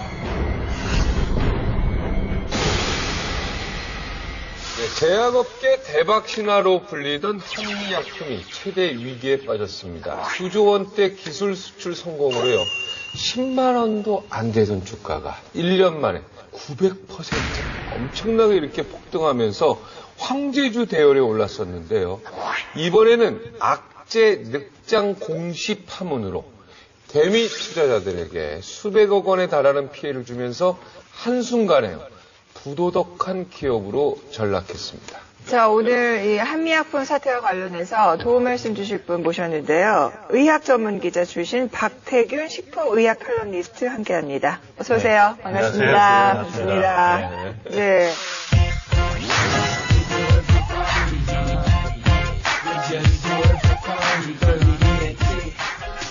한미약품 임성규 회장은요, 제약업계의 마이다스의 손으로 불리면서 제약업계 신화로 불립니다. 동네 약국의 약사에서 대한민국 1위 제약업계를 일궈낸 임성규 회장. 이분은 어떤 인물일까요? 자, 임성기 회장은 중앙대 약학과를 졸업한 후 1967년 서울 종로에 임성기 약국을 개업했습니다. 그리고 1973년 임성기 제약을 설립한 후에 2003년 한미약품으로 사명을 바꿨고 그야말로 탄탄대로를 달려서 2015년에는 8조 원에 육박하는 대형 기술 수출 계약을 성사시키며 성공신화의 주역으로 급부상했습니다. 아마 이봉규 씨처럼 아주 노쇠한 사람들은 잘 알 거예요. 그때 참 젊었다. 네. 거리마다 병마다 정말 임성기 약국 붙어있던 거 생각나세요? 그래서 임질조루. 정말 웃겨. 어디 가나 벽에 그 하얗게 그 도배지 비슷한 종이로 임질조루 해서 그런 것도 기억 잘해요. 난 기억이 안 나는데. 그래서 사방에 임성기 약국, 이게 사방에 붙어 있었고, 그 다음에 아까 말씀하셨는데 동네 약국은 아니었어요. 대형 약국이었어요. 근데 그게 나중에 보니까 한미약품, 이 제약회사가 이 약국에서 시작해서 이렇게 컸구나 하고 이제 깜짝 놀랐었는데, 하여튼 저 할아버지 같은 사람들은 잘 기억하고 있어요. 나도 기억하는데, 이분이 유명해진 게 두 가지입니다. 하나는 흰 가운이에요. 이 임성기 회장이 그때 당시 약사로 첫 출발할 때, 개업할 때 당시는 우리나라에서 흰 가운은 그 의사들의 전유물이었어요. 약사들은 안 입었다고. 양복 입고 이렇게 입고 진찰하고 와이셔츠에 진찰했다고. 근데 흰 가운을 다 입은 거예요. 임성기 약국에서. 그거 폼나잖아요. 그래서 파격적으로 입은 게 히트를 친 거고, 거기 신뢰감을 팍 주는 거 아니에요. 거기다가 이제 아까 얘기한 성병 전문이 왜 그랬냐면 그때 베트남 전쟁 이후에 매독, 임질 이런 게 엄청나게 그때 만연해 있었어요. 우리 사회에. 친다 해서 성병 전문 말하면 약국이 된 거예요. 거기서 떼돈을 벌어요. 그래서 그 다음에 그 떼돈 번 걸로 임성기 제약회사가 탄생하는 겁니다. 그럼 약국에서 약사가 직접 약을 만들 수도 있었다는 거예요? 그때는 제약분업 지금도 만들 전이니까 수 있을걸요? 약사들이 독자적으로 제조를 해서 조제를 해서 판매를 했던 그게 시절이에요. 뭐냐면 이명래 고약이라고 있어요. 네, 맞아요. 이명래 고약도 이명래 약국에서 고약을 만들어서 전파한 그다음에 보령제약이 있어요. 종로 5가에 그건 봤어요. 약국이었어. 네네. 근데 감기약 같은 게 유명한 게 있었어요. 조제한 게. 그래서 보령 약국이 떼돈 봅니다. 그래서 보령 제약이 되는 거예요. 그래서 그때는 병원 문턱이 높았어요. 의료보험이 안 됐을 때니까. 그러니까 병원 가려는 것보단 웬만하면 동네 약국 가서 거기서 조제해준 약을 먹고 해결을 했던 시절 얘기죠. 그거 아시죠? 그 임성기. 예, 한번 뵌 적은 있죠. 원래 이제 한미약품이라는 회사는 뭘로 돈을 벌었냐면 카피약으로 돈을 벌었어요. 카피. 예, 그러니까 복제약. 이게 복제약이죠. 제네릭이라고 그러니까, 예, 하는 제네릭이라고 하는 거예요. 그래서 이제 그걸 카피에 굉장히 강했고 또 영업에 굉장히 강한 회사였어요. 병원. 그래서 가끔 가다 리베이트 사건이 났다 그러면 늘 그 한미약품이 이름이 오르내릴 정도로 이 리베이트라는 것은 말 그대로 영업력 아닙니까? 그래서 굉장히 특히 이제 영업력을 기반으로 한 회사였기 때문에 리베이트를 막고 하는 그런 과정에서 굉장히 위기가 올 수도 있겠다라는 그런 예측들도 좀 하고 있었거든요. 그런데 갑자기 이게 신약으로 딱 새로운 도전을 딱 잡아가지고 새로운 파이프라인을 만든 거예요. 그러니까 굉장히 새롭게 어떤 단계에서 어떤 위기가 닥치면 새로운 걸로 이렇게 돌파를 해나가는 그런 유형의 분이 아닌가 그런 생각이 들었는데. 그러니까 어떻게 보면은 시대를 보는 눈이 굉장히 탁월한 사람이라고. 그런 면도 있다고 난 보이는데 저는 저기 옛날에 그 남성 호르몬제, 약간 성병, 뭐 성하고 굉장히 관련돼 있는 남자도 갱년기가 되면 이제 점점 떨어지니까 그러니까 전체적으로 그 호르몬 수치를 올려줘서 좀 활발하게 해주는 그런 이야기였는데 그걸 직접 본인이 드셔보셨다고 하더라고요. 드셔보시고 그리고 그걸 대해서 드셔본 경험담을 기사 간담회에서 굉장히 여기 아직 내가 이렇게 먹어봤더니 이렇더라 하는 것을 아주 구체적으로 얘기해서 회장님이 이렇게 얘기하는데 굉장히 그 신뢰성이 가지 않습니까? 개인 얘기긴 하지만 그 정도로 굉장히 적극적인 분이 아닌가. 아니 그러니까 제처가 개원하기 전에 좀 대형 병원의 약사위원장을 굉장히 오랫동안 했었어요. 그게 부정할 수 있는 창구거든. 그래서 오래 하면서 얘기가 정말 한미약품은 혀를 내둘렀대요. 그 영업력에. 그러니까 담당 직원이 아이가 10몇 살이 되도록 딸 그 생일이나 행사에 한 번도 못 갔대요. 자기 생일 못 챙기는 건 물론이고. 엄청나게 푸시를 하고 그 대신 페이를 많이 준답니다.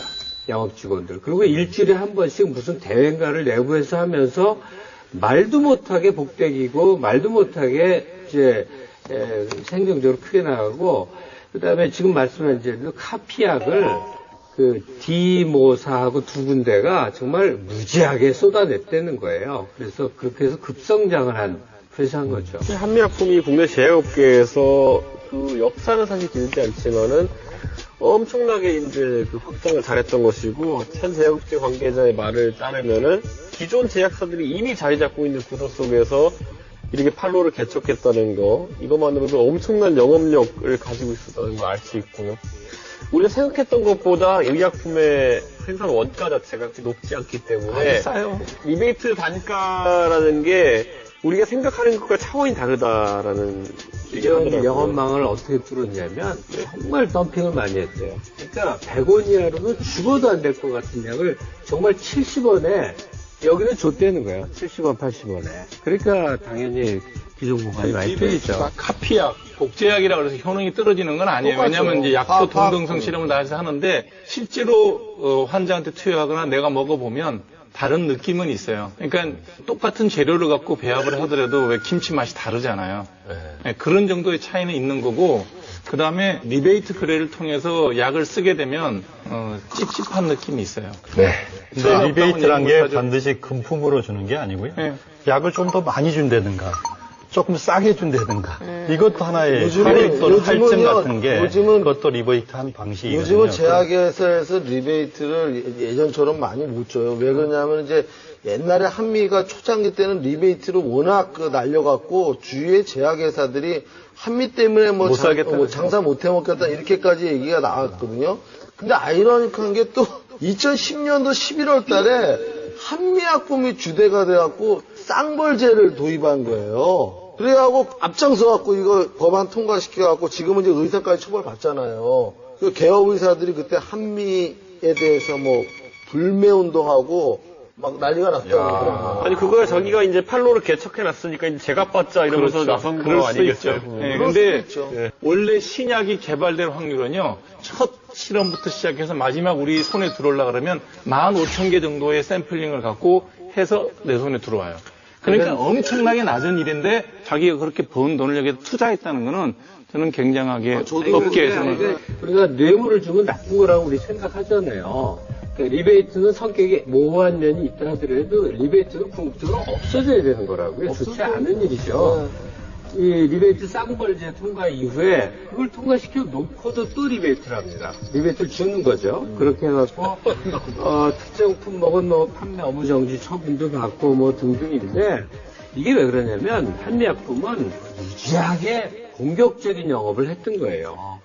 그 공격적 영업이 결국 뭐냐고 대가를 많이 주고 값 싸게 주고 해서 그냥 어떻게든 영역을 침범해 들어간 건데 현재까지 평판은 좋았던 이유가 신약 개발에 R&D에다 많은 돈을 썼다는 것이지만 내용적으로 보면 한국 경제 무리한 고속 성장의 한 단면을 이 회사가 많이 보여줘요. 네, 한미약품의 뭐 리베이트라든가 이런 거에 대해서 물론 비난의 목소리도 있습니다. 하지만 벤처 정신으로 해갖고 신약 개발을 한 부분은 우리가 인정을 해줘야 됩니다. 그래서 이제 뭐 이분의 일화로서 하나 존재하는 게 뭐냐면 이분이 골프를 치러 나가는데 처음에 필드에 나가기 전에 연습장에서 공을 30만 개 치고 나갔대요. 에이, 30만 개라는 게 말이 되네. 근데 이게 수치가 말이 안 되는 것 같지만은 300개씩 하루에 쳤다고 쳤을 때 3년 동안 하루도 안 빼놓고 친 거예요. 아, 그럼 되지. 그러니까 이분이 뭔가 하기 전에 하던 준비를 철저히 하는 스타일인 거예요, 보면은. 이런 분하고 누가 골프 치겠어요? 그러니까 너무 풀렸다. 하루에 300개 치는 게 쉽지도 않을 뿐더러 아니야, 3년 동안 매일 치는 게 불가능하지. 올해 1월 임성규 회장은 한미약품의 모든 임직원들에게 약 1,100억 원어치의 주식을 무상으로 증여해서 화제를 모았습니다. 직원 한 명당 평균 4천만 원가량의 주식을 받는 건데 임 회장은 회사의 위기 상황을 함께 헤쳐나온 데 대한 고마운 마음이라고 밝혔지만 여기도 또 논란이 있었습니다. 회사 내부 관계자의 상당수가 주식 증여 과정 중 차별 대우를 받았다고 주장을 했는데요. 마케팅부 소속 직원들은 무상 증여 주식의 절반만 받았고 이 대기 발령자들은 아예 받지도 못했다고 합니다. 한 대기 발령자는 인사 담당자가 회사가 앞으로 함께하지 않을 사람이라서 주식 증여 대상에서 제외했다고 말하더라면서 억울함을 토로하기도 했었는데요. 자, 한미약품의 이중적 얼굴을 보여줬다는 얘기도 있는데 저는 임성규 회장이 통큰 보너스를 준 거에 대해서는 참 좋게 생각을 했었거든요. 회장 입장에서 볼 때는 이게 전부 다 신약 개발해서 기술 로열티를 받은 거거든요. 그러니까 이제 R&D 팀에 아무래도 좀 밸류를 줬고 현재 마케팅 팀은 너네들이 그 하품도 돈 못 벌고 있을 때 그 돈 다 우리가 벌어서 갖다 댔는데 왜 우리는 이렇게 적게 받아야 되냐 그런 얘기예요. 한미약품 같은 경우 1인당 거의 그 직원들 한 4천만 원 정도 상당의 그 주식이면요 거의 연봉만큼을 준 거예요. 근데 사실 이거는 정말 대단한 거고 앞으로 우리나라 기업들이 좀 이런 건 본받아야 될 거라고 좀 생각해요. 임 회장의 이 그 주식 그 공여라든지 등등이 언론에 엄청나게 많이 보도가 됐습니다. 그런 일이 없었으니까. 네, 굉장히 좋은 이미지를 이제 갖게 하는데 성공을 한 건데 그동안의 공격적 경영 행태하고 직원에 대한 보상, 여기 최근에 이제 주가의 문제 이런 것들을 다 연동시켜서 좀 다르게 봐야 된다 하는 생각을 합니다. 임성규 회장의 통큰 보너스는 손주들에게도 이어졌는데요. 어린이 주식 부자 혹시 들어보셨습니까? 그 대명사가 이 한미약품의 손주들인데요. 2012년 8월 임 회장은 당시 4살에서 9살 되는 어린 손주 7명에게요. 주식 24억 원어치를 각각 증여했습니다. 그런데요, 24억 원인 게 중요한 게 아니에요. 당시 주당 4천 원이었던 주가는 2015년 5월에요. 4만 3천 원으로 10배 이상 뜁니다. 그래서 임 회장의 손주들은 각각 20억이 200억이 돼버리죠. 그래서 국내 최고 어린이 주식 부자가 됐습니다. 미성년자 주식 부자 탑10을 꼽으면 한미약품의 임 회장님 손주들이 1위부터 7위까지랍니다. 지금 총액이 지금 얘기한 거에 또 10배로 늘어나서 7,510억. 100조로 네. 사실 저는 변호사로서 이런 의뢰를 많이 받아요. 그래서 대기업이라든가 뭐 중소기업 하시는 분들이 자기가 주식이 있는데 자식한테 넘겨주고 싶다. 아니면 자기가 명의신탁으로 뭐 자기 뭐 형제한테 준 거를 다시 받아오겠다. 그거 다 세금이 붙잖아요. 증여세가. 근데 제가 이렇게 얘기합니다. 실제로. 당신네 회사 주식이 최고 떨어졌을 때 그때 빨리 넘겨라. 그렇죠. 이거는 편법이긴 하지만 이게 탈법이라고 불법이라고 볼 수는 없어요. 왜냐하면 주식이라는 거는 뭐 누구나 다 이걸 싸게 세를 적게 내고 싶은 건 당연한 거고 인간이니까. 그리고 향후 떨어질 수도 있잖아요. 또 올라갈 수도 있고 모르는 거지. 누구도 모르는 거지. 이건 어떻게 보면 복불복이에요. 근데 이제 그렇게만 호의를 해줄 수가 없는 게 보세요. 2012년 9월이에요. R&D 투자를 많이 해서 성과물이 나오기 시작할 시점이에요. 이건 분명히 성과물이요. 전 임상 단계에서 임상 단계로 넘어가기 직전이에요. 그러니까 확신이 있겠죠. 본인 입장에서는 확신이 있는 거죠. 그건 아직도 아니고 심지어 손주에게까지 2살짜리, 3살짜리, 7살짜리들에게까지도 주식 증화 형태로 상속을 미리했다. 이걸 어떻게 보느냐의 문제예요. 그게 불법적이냐 탈법적이냐 그걸 보는 게 아니라 그래서 이 회사는 내 재산이고 이 재산은 내 아들과 심지어는 내 손자와 그 아래까지 영속시켜서 재산 보존을 해야지 하는 그 전통적인 관념. 이거는 강제할 수는 없어요. 근데 나쁩니다. 나는 동의해. 100% 동의해. 아주 나쁜 사람들이야. 부의 사회적인 환원이라는 뭐 노블리스 오블리제 이런 얘기를 하시는 것 같은데 뭐 그렇게까지 우리가 도덕적인 어떠한 거를 모든 사람한테 요구할 수는 없어요. 자기가 그렇게 하는 건 몰라도 남한테 왜 네 재산 자식한테 물려주냐 이렇게 비난한다라는 거는 그 누구도 그건 자유롭고 아니 근데 이건 너무했잖아. 그리고 너무했잖아. 잠깐만 이게 한 가지가 법률적인 설명을 해주면요. 문제가 되는 게 뭐냐, 너무 어린애가 많은 주식을 가졌다. 이것 때문에 사회적인 어떠한 그 비난을 받는 건데, 사실 이런 거를 이제 그 세법적으로 뭐냐면, 세대 생략 그 증여라고 해요. 그러니까. 30% 할증이 더 붙습니다.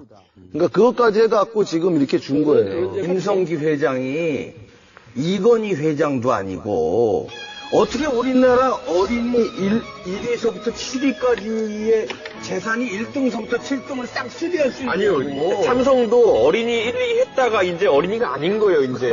그게 그렇게 되는 거예요. 이건 예상이 어린이 자녀가 어딨어요, 지금. 거기 손주 있잖아, 손주. 증손주도 있고. 근데 이게 말이 되냐고. 1위부터 7위까지 싹 수리한 게 그걸 정상이라고 그래요?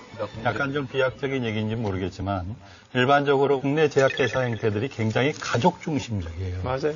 그래서 그 틀을 잘 벗어나지 못합니다. 우리나라가 지금 뭐 식품이라든가 이런 쪽은 굉장히 많이 큰 회사들도 있고 하지만 제약회사가 극히 최근에서야 1조 원 회사가 생긴 거는 그만큼 다 가족끼리 잘 먹고 잘 살자 하는 그런 형태로 해가지고 되게 카피약 중심으로 해가지고 발전해 왔고 그렇거든요. 특히 이제 이번에 한미약품에서 더 문제가 됐던 게 그 가족 중심의 어떤 그런 경향이나 이런 것들하고도 더 관련이 있지 않은가 그렇게 생각이 들고요. 어린이 주식부 1위에서 7위까지가 한미약품 손주들인데 배당금으로 한 해 3억 원씩 받았습니다.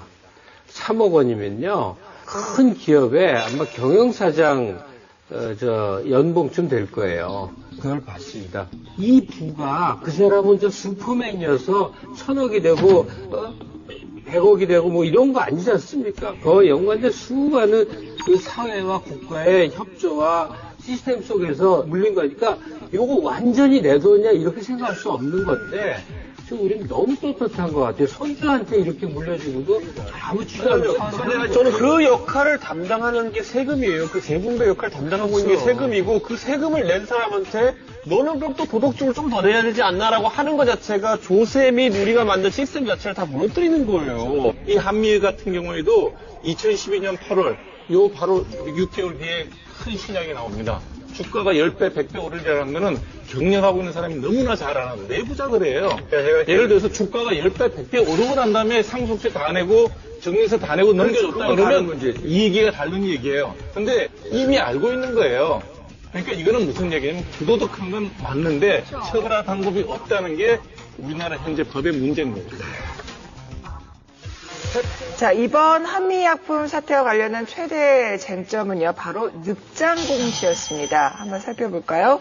지난 9월 29일 오후 7시 6분 한미약품은 독일 제약사 베링거 인겔하임으로부터 지난해 7월 맺었던 항암제 기술 계약을 해지하겠다는 통보를 받았는데요. 문제는 기술 계약 해지에 대한 공시를 14시간 23분이 지난 다음날 30일 오전에 개장 29분이 지난 9시 29분에 했다는 것입니다. 결국 한미약품이 누군가에게 주식을 미리 팔 29분의 시간을 주기 위해서 늑장 공시를 한 것이 아니냐는 의혹이 제기됐죠. 대형 악재를 주식시장에 늦게 공시한 한미약품. 의도적인 지연 공시가 아니라고 해명합니다. 계약으로부터 정보를 받았고 상당히 주식시장에 혼란이 있을 거다라는 판단을 하고 법과 규정에 따른 절차를 밟아서 증권거래소 측은 이해할 수 없다는 입장.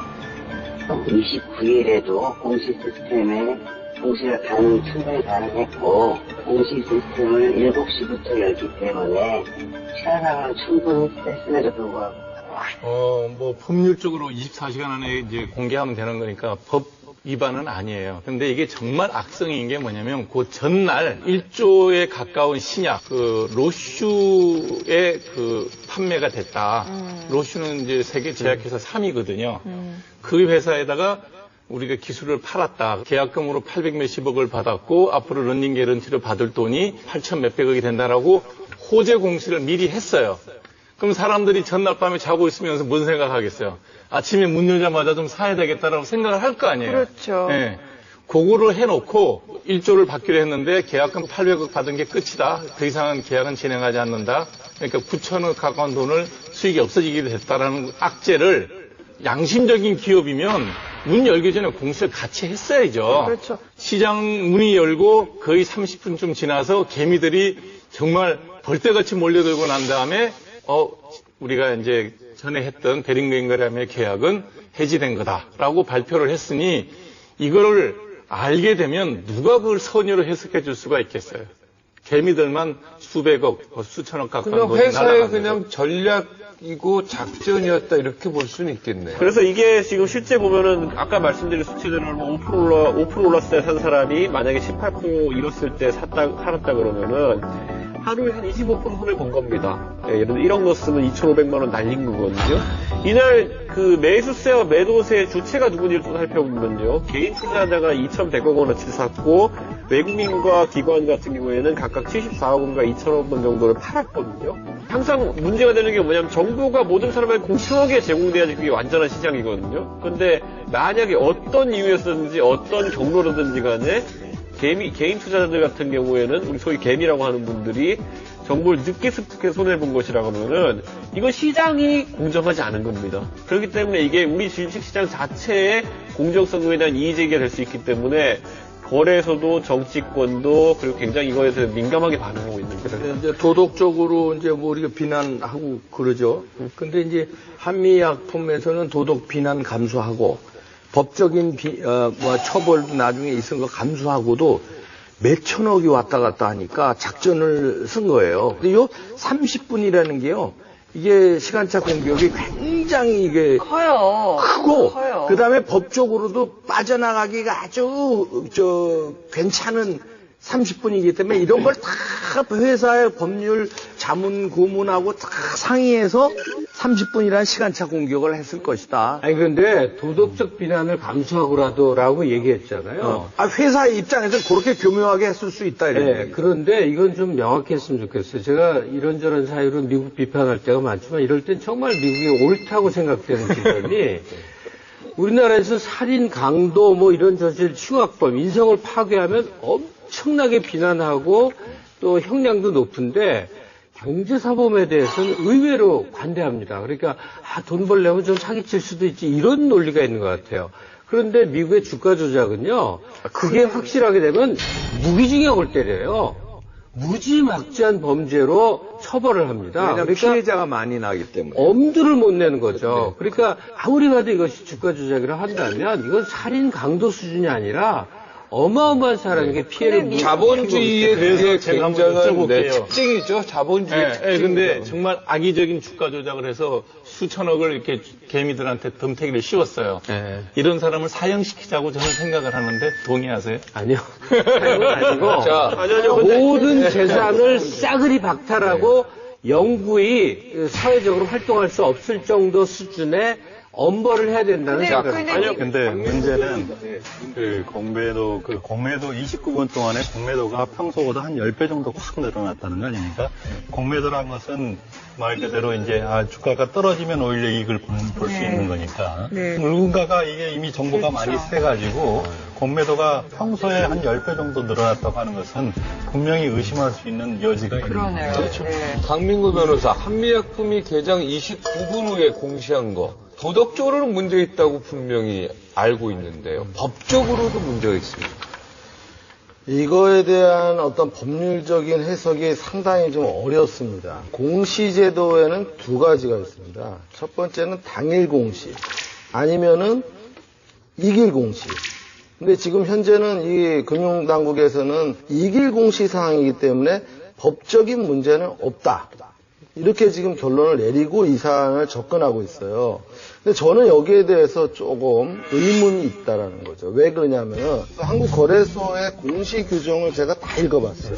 당일 공시해야 될 사항이 뭐가 있냐면은 주요한 거래처와의 영업이 정지됐거나 매출 규모의 10% 이상 되는 어떤 영업이 중단됐을 때는 당일 공시예요. 근데 지금 금융당국에서는 이걸 뭘로 보냐면은 기술 이전이다. 기술 이전은 또 이길 공시예요. 담납 공시. 근데 법에서도 왜 상상적 경화법이라는 게 있잖아요. 어떤 거는 징역 5년이고 어떤 건 징역 3년이라면은 더 무거운 걸로 처벌을 하거든요. 근데 이 경우도 그러면 이 두 가지 사안이 다 겹치는 사안으로 충분히 해석할 여지가 있다라는 거죠. 왜 그러냐면은 이 한미약품이 1년 매출액이 한 1조 3천억 정도 됩니다. 근데 지금 베링거 인게람하고 영업한 게 8,500억. 그러면 거의 자기 연매출의 한 70% 이상이 가까이 되는 거예요. 당일 공시가 많네. 그렇죠. 이게 엄청난 규모의 어떤 건데 이거를 기술 이전이라는 그 자율공시 규정으로 그냥 갖다 붙여갖고 한미약품에 이길 공시를 뭔가 법적으로 자꾸만 쉴드 쳐주는 거 아닌가. 저는 이렇게 생각합니다. 내부 뭔가 거래, 그러니까 주가 조작이 뭔가 여기에 관여됐다고는 어떻게 보십니까? 그것도 이제 또 문제가 되는 게 뭐냐면은 아까 우리 박 기자님께서 말씀하셨다시피 이 29분 동안 공매도가 전체 그날 공매도의 50%예요. 그러니까 평소 때보다 10배인데 그 10배 중에서 반이 요 29분 안에 이루어진 거예요. 그렇다면은 공매도라는 거는 아시겠지만 남이 주식 빌려갖고 팔은 다음에 떨어지면 다시 사갖고 이걸 갚는 거거든요. 공매도는 보통 일반인들이 할 수 없어요. 다 기관 투자자나 외국의 헤지펀드, 투기성이 아주 강한 자본들이 들어가는 건데 이 사람들은 이미 그걸 알고 있었다는 거예요. 그렇기 때문에 공매도가 폭증을 했고 그 폭증해갖고 엄청난 규모의 이 전매 차익을 이 사람들이 먹은 거거든요. 주가 하락이 떨어진다라는 거를 확실하지 않고서 과연 그 외국계 자본들이 그렇게 수많은 돈이 들어갈 수가 있냐 이거죠. 공매도라서 없다라는 거죠. 근데 난 지금 금방 생각했는데 베링거 인게라임에서 정보를 줄 수도 있지. 그쪽에서도 그렇지. 뭔가 팩스를 보낸 거 아니에요? 그럼 그쪽 관계자도 알았다는 얘기야? 아니, 알 수 있죠. 그러면 이쪽에서 얼마든지 외국계 투자자한테 정보를 줄 수 있다라는 생각이 지금 번뜩 지나가는 거예요. 그쪽이 더 빠르겠죠. 훨씬 빠르겠죠, 이쪽보다. 네. 자, 그러면은 이번 한미약품 사태에 대해서 우리 그 제약업계의 반응은 어땠는지 좀 알려주시죠. 예, 일반적으로 그 제약업계는 상당히 경쟁이 치열한 구조잖아요. 그래서 서로 그 한미약품이 이제 작년에 굉장히 막 히트를 막 칠 때 주변에서 굉장히 어떻게 저 반응이 궁금했는데 되게 우호적이었어요. 거기에 대해서. 그래요? 예. 자, 당시 막 히트를 치고 오를 때 주변에서 뭔가 이게 한 건 했다. 한미약품이 굉장히 우호적이고 그런 반응을 보였었는데 실제로 제어업계 전체가 전반적으로 주식이 다 올라갔어요. 이번 사태가 옛날에 그 황우석 사태 때 그 바이오가 쫙 올라갔다가 황우석 거품이 꺼지면서 확 떨어졌지 않습니까? 네. 마찬가지로 이게 제약업계 전반에 대해서 뭔가 좀 부정적인 영향을 주지 않을까 그런 우려하는 그런 목소리들이 굉장히 있는 것 같습니다. 한미약품이 기술 수출 계약 해지를 정식 통보받기 전에 이 관련 정보가 외부로 유출됐을 가능성을 지금 금융당국이 조사하고 있는데요. 금융의 그 자본시장 조사단에 따르면 이런 이야기가 돌았답니다. 한미약품이나 한미사이언스는 내일 건드리지 마라. 내일 계약 파기 공시가 나온다. 이런 정보가 사전에 SNS 메신저로 유출됐다는 지금 제보가 들어왔습니다. 강적들은 이 정보 유출 가능성에 대해서 뭐 있었을 거라 예측하죠. 아니 정보 유출 가능성 자체가 29분 동안에 왕창 이루어진 걸로 보면 그럼 누가 어떤 방식으로 했겠느냐 하는 건데 이런 정도 즉 주가가 출렁일 수 있는 큰 결정은 일선에서 못합니다. 이건 회장 라인에서 적어도 판단을 했을 텐데 근데 이거를 한미약품 층에서 어찌됐든 30분 뒤늦게 늑장 공시한 거 아니에요? 저는 이거를 그러니까 무언가 여기 있다는 거예요. 그러니까 늑장 공시라는 거에서 우리가 어떻게 반응해야 될지 모르겠지만은 이게 사실 회장이나 누가 어떤 결정했다고 한다면은 그걸 통해서 얻는 것이 있어야 될 텐데 그걸 통해서 얻는 것이 명확하지가 않아요. 왜냐면 솔직히 한미약품 경영진이 만약에 본인들이 갖고 있는 어떤 자사주라든지 이런 걸 팔기 위한 목적으로 이걸 사용했다 그러면은 굳이 29분이라는 시간도 말이 안 되는 거고요. 그렇게 했을 때 만약에 이 한미약품이란 주식 전체에 대한 신뢰도가 떨어졌을 때 입을 수 있는 타격이 바로 크거든요. 그거예요. 저도 그러니까, 지금 준석 씨의 의견을 네. 동감하는데 사실 이거로 인해서 가장 큰 피해를 보는 게 임성계좌였어요. 임성계좌 본인의 주식이 이것 때문에 천문학적으로 주식 가치가 떨어져버렸어요. 왜 그러냐면은 이렇게 한미약품의 어떤 주식에 문제가 생기면 신뢰성 문제가 떨어지거든요. 그러면 이게 단지 그때만 떨어진 게 아니라 계속해서 이거 주식이 가게 아무도 이걸 안 사겠죠. 그러면은 제가 이제 뭐 추측건대는 분명히 누군가가 알았어요. 알았고 일부러 늑장 증시를 했다라는 게 저도 확신이 드는 게 한미 쪽에서는 뭐라고 이게 변명을 하냐면은 자기네들이 8시 몇 분에 갔대요. 걸어서 가갖고 공시를 하려고 하는데 뭐 왔다 갔다 절차적인 것 때문에 29분이 늦어진 거지 일부러 그런 게 아니다. 마치 이게 업무의 어떤 실수처럼 변명을 합니다. 근데 사실 아니에요. 왜 그러냐면은 한미약품 같은 대규모 법인 같은 경우에는 이 공시 자체를 그 사전에 조율할 필요가 없어요. 바로 그냥 하면 되고 거래소가 이 공시를 띄우는 게 언제부터냐? 아침 7시면 오픈합니다. 아침에 띄웠으면 문제 생기지 않았어요. 왜냐하면 전날 4시 반에 그 제네텍하고 일쪽에 그거를 공시를 했거든요.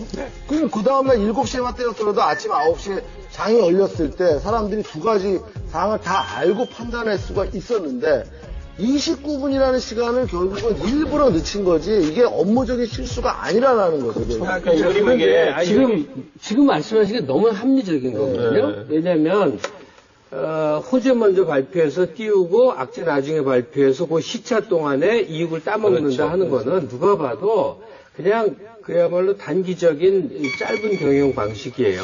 그런데 그게 기업 내부의 논의 구조 속에서 이루어졌을까? 저는 최종 경영자들의 이 멘탈, 생각하는 방식이 굉장히 재래식이 많다고 봐요. 그러니까 큰 기업을 경영하는데도 어쩌면 이렇게 구멍가게 운영하듯이 사고방식 갖고 있지 이런 것들을 보는데 이 경우도 그런 식으로 좀 터무니없는 일이 그건 굉장히 순진한 발상인데 왜냐면요. 여기는 이제 장기적으로 아까 신뢰도 강변이 얘기했는데 그거 생각할 만큼 여유가 없는 거예요. 지금 당장 시가총액이 얼마가 빠지고 그다음에 이것도 있어요. 내가 내 이름으로 저 짱 박아놓은 주식이 아니라 차명으로 든지 내 친구한테 박종진아 야 공시 저 오늘 나가는데 우리 29분 늦출 테니까 너 29분 안에 빨리 처분해라. 야, 알았어요. 아니면 너 10억 투자했지? 너 그거 한 3억은 그대로 날라가니까. 29분 알았어. 29분 그때 빨리 해. 내가 형 27분까지 일이 있으니까 29분으로 이런 게 몇 명이 있을 수 있고. 사실은 그 가장 가능성이 높은 게 아까 저 얘기한 대로 외국계 회사, 외국계 지금 현재 그 사실은 그 자기가 도장 찍어주는 사람 아닙니까? 도장 찍어주는 사람이라고 하면 한참 전부터 그 내용을 알고 있었잖아요. 제가 얘기한 거죠. 그래서 본인이 얘기하고 본인이 감탄하죠. 나 감탄했어. 근데 문제는 이제 그 외국계 회사하고 그 외국계 회사가 그러면 29분이라는 사실을 미리 알고 있었을까? 그것 자체는 조금 그건 그렇죠. 그거는 그렇죠. 거기는 좀 의심할 부분이. 이번 사태 발단이 된 것은요, 한미약품이 개발한 3세대 폐암 신약 올리타정입니다. 독일 제약사와 지난해 8천억 원의 그 계약을 맺고 수출에 성공했는데, 하지만 1년 후에 계약이 파기되면서 주가가 휘청거렸고요. 이제는 올리타정의 부작용으로 인한 문제가 지금 제기되고 있습니다.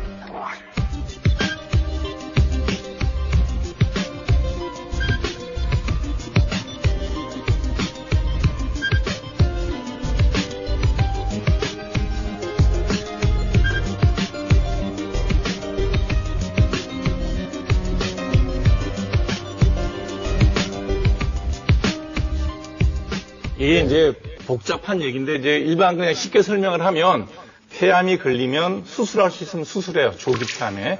그 다음에 안 되면 방사선 치료도 해요. 근데 예전에 했던 게 뭐냐면 일반 화학 치료제예요. 근데 이거는 부작용이 되게 많은데. 폐암이 치사율이 굉장히 높은 암이죠. 네. 5년 지금 생존율이 약 한 20%도 안 되는. 그거는 그러니까. 우리나라뿐만 아니라 전 외국에서도 마찬가지입니다. 그러니까 그런 상태이기 때문에 폐암의 신약에 대해서는 정말 이게 어떤 시장이 넓죠. 부작용이든 뭐든 일단은 다 써보려고 하겠네요. 그러면 일단. 네, 그러니까 예를 들면 생존율을 조금만 좀 높여줘도 네. 그게 그 효과가 있는 거고요. 아까 조금 말씀하시다 말한 것 같은데 표적 항암제라고 그래가지고 세대가 조금 높은 기술수준이 높은 항암제입니다. 근데 보통 항암제 그러면 정상세포도 공격하기 때문에 네. 정상세포 부작용이 많지 않습니까? 나중에 그 많죠. 부작용 때문에 네. 사람이 숨진다 이런 얘기가 있을 정도인데, 근데 이 표적 항암제는 정확하게 암세포에만 공격을 하기 때문에 상대적으로 부작용이 적다고 알려져 있었거든요. 이게 왜 그러냐면 제약사라는 게 정말 경쟁이 치열하고 정말 1등만 기억하는 경쟁이 치열한 아이템이에요. 근데 원래 표적 항암제 1세대가 이레사라는 약이 있어요. 이 약은 뭐냐면 항암, 기존 화학 항암제보다 훨씬 암세포만 선택적으로 죽이는 약인데, 이 이레사라는 약에 대해서 내성이 생긴 거예요. 이 내성을 극복해주기 위해서 만들어진 약이 이제 올리타하고 경쟁사에서 만든 타그리스라는 약인데, 이 두 가지 약을 갖고 경쟁을 하는데, 타그리스는 미국, 영국, 일본, 메이저 국가에서 이미 신약 승인을 받았는데, 우리나라에서는 올리타라고, 이게 우리나라 순수 기술로 만든 27번째 신약이에요. 네. 그러니까 아무래도 이게 우리 자국 산업 보호를 위해서 올리타에 대해서 좀 먼저 승인을 해줬어요. 네. 그러니까 임상 3상을 해야 되는데 세 번째 실험을 하지 않고 2상에서 시판 허가를 내준 거예요. 네. 네. 근데 이거는 국익 차원에서 충분히 그럴 수 있는 일이었어요. 네. 근데 뭐가 이제 부작용이 생긴 거죠. 어떤 부작용이세요? 심각한 부작용인데 피부과에서 죽을 수 있는 유일한 병이에요. TEN이라고 하는 병이거든요. 이게 톡식 에피드모 네크로라이시스라고 해서 중독성 표피 개사 증후군이에요. 네. 약을 먹었는데 부작용이 생기면 3도 화상이에요. 3도 화상에 해당하는 피부가 벗겨져요. 회사가 돼. 네. 그냥 괴사해버려요. 무서운 거네요. 근데 지금 그 부작용이 나올 확률이 1%도 안 되는 거 아닌가요? 이 정확하게 얘기하면 올리타 약을 가지고 731명을 이상 임상실험을 하고서 치료를 한 거예요.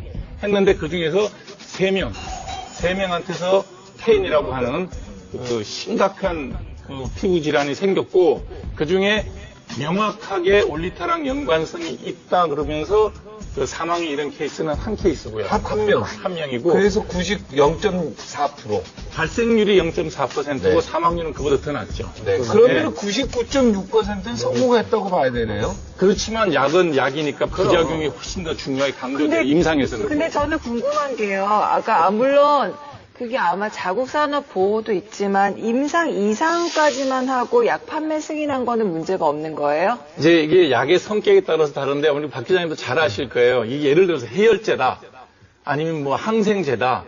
진통제다. 이런 약을 하고 이상을 하고 난 다음에 판매 허가 안 해줘요. 근데 이 약은 뭐냐면 말기 폐암 환자한테 1차 표적 치료제에도 저항이 생겨서 더 이상 어떤 것도 해볼 수가 없어서 그냥 치료를 중단하게 되면 돌아가실 분들이니까 새로운 약을 한번 시기적으로 긴급한 거네요. 그런 게 조건부 승인인데요. 그러니까 일반적으로 우리가 신약을 승인하는데 과정이 되게 복잡하잖아요.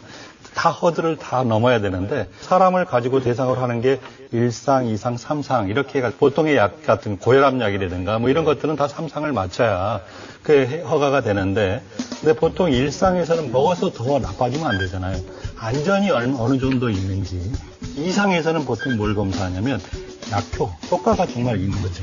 3상에서는 뭘 하냐면 부작용 같은 거죠. 갈수록 점점 더 허들이 높아지고 또 뿐만 아니라 되게 비용도 그만큼 늘어나게 돼요. 그러니까 실패할 확률이 굉장히 점점 더 갈수록 높아지는 건데 그러니까 실제로 한미약품에서 작년에 신약 수출했다고 구조 발표했는데요.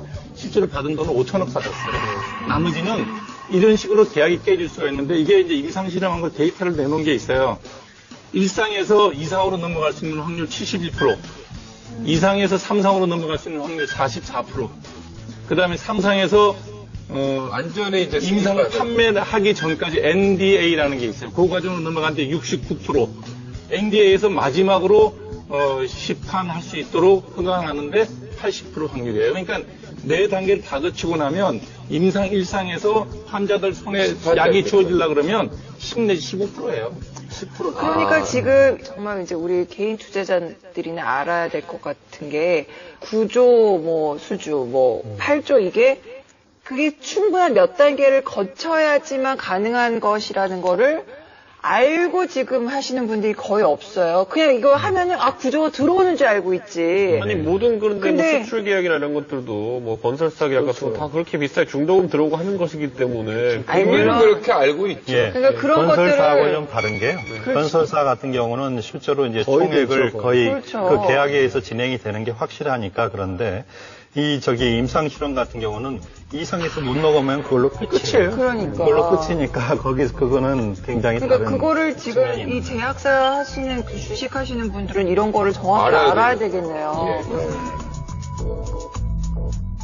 독일 베링거 인게라임 측에서요, 폐암 신약 올리타정의 계약 중단 발표를 하자 잠자코 있던 이 식약처 역시 그제야 신규 환자에 대해서 약의 사용을 제한했습니다. 신규 환자에게는 올무티닙, 제품명 올리타정의 잠정 사용을 제한하고 기존 투약 중인 환자에게는 제한적 사용을 권고한다. 이러면서 안정성 서한을 발표했는데요. 식약처의 이 조치가 좀 뒤늦지 않았나? 이런 생각이 좀 들어요. 왜냐하면 계약 파기가 낸 다음에 이렇게 나왔거든요. 안정성 서한이라고 했는데 네네. 정확하게는 안전성 서한입니다. 조금 다르죠. 안정하고 안전은. 네네.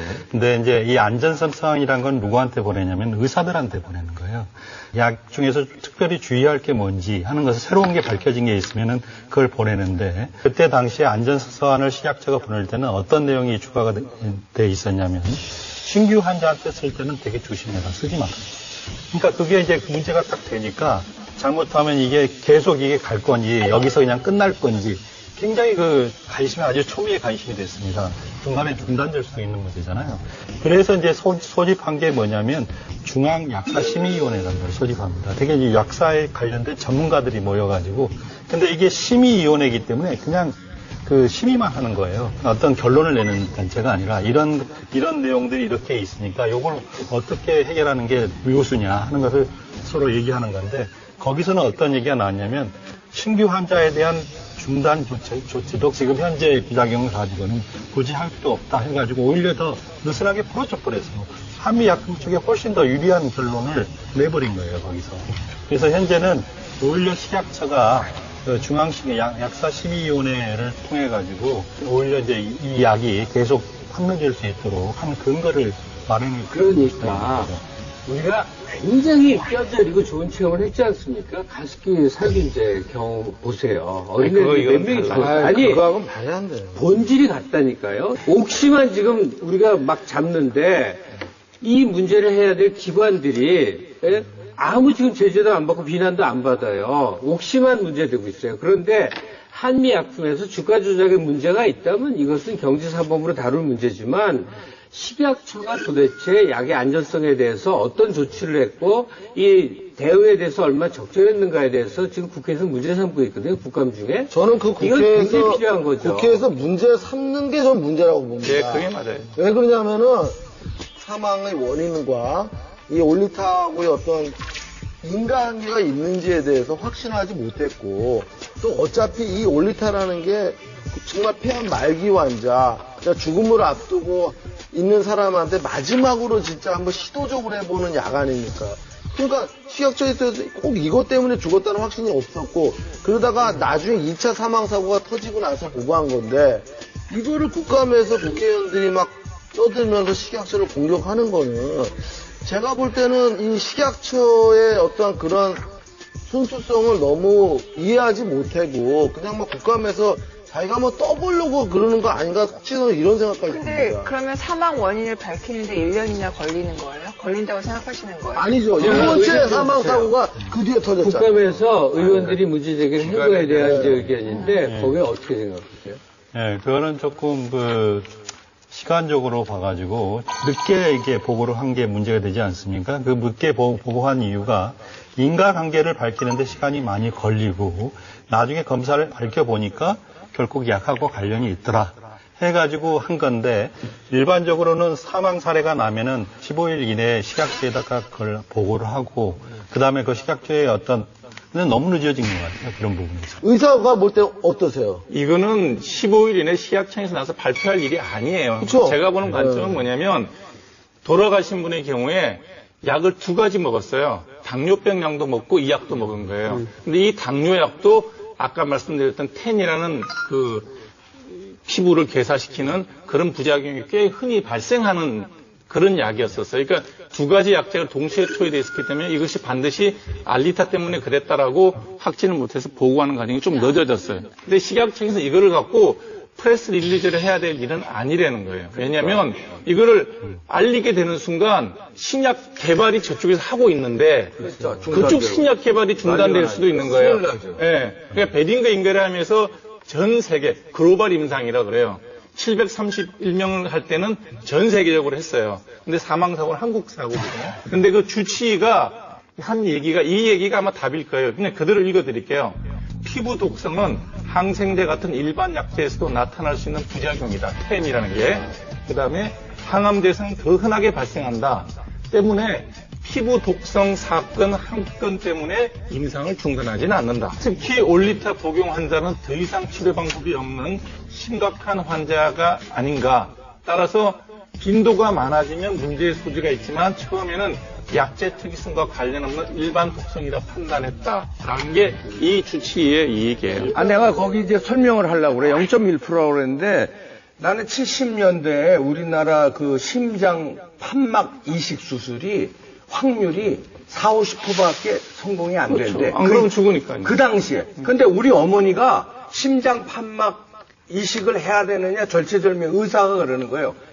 이 이식 수술하면 성공률은 절반밖에 안 됩니다. 그래도 하시겠습니까? 우리 가족들 선택. 했어요. 당연하죠. 자, 50%의 확률을 거는 거야. 아니. 안 하면 죽는다니까. 근데 정말 오늘 얘기 이상하게 흘러간다. 나는 근데 0.1%는 이거는 나는 무조건 감사하죠. 지금 제기하는 문제는 우리 국내 제약회사들도 신약 개발을 하고 국제사회에서 그래도 어깨를 나란히 할 여지가 보이니까 이걸 잘 보호합시다의 전제에서 출발을 해요. 그랬을 때 식약처라든지 관계기관들이 엄정 대응을 하지 않으면 정말 폭망하는 수가 있으니 사전에 예방하기 위해서라도 뭐 확률이나 퍼센트의 문제가 아니라 이런 문제에 대해서 엄정히 하자고 하는 문제 제기를 하는 상황인데. 형 99.9%가 죽는데요. 그건 아니죠. 그러니까 이게 무슨 아니 근데 99% 0.1% 지금 하는 게 뭐냐면 이거는 그 전제는 그럼 그 약을 먹으면 이 약 확실히 좋아진다라는 전제야. 좋아지죠. 치료 확률이 이렇게 사이즈가 줄고 명확하게 임상 효과가 있는 확률이 60% 이상이고요.